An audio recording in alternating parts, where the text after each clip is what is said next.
Ассаламу алейкум. Мы продолжаем снимать видео. Сегодня Ахмадуллах прочитает Суру Аль Фалак.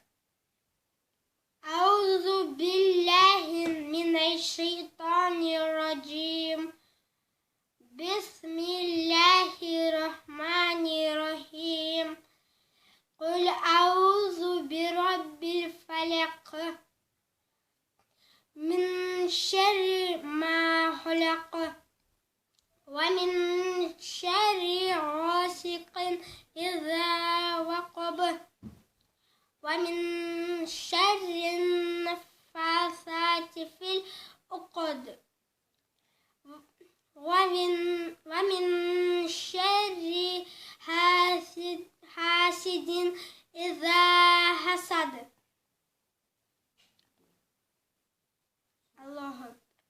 Ждите следующее видео. Сура Ихляс. Не забывайте лайки, подписывайтесь, пишите комментарии. Ассаламу алейкум.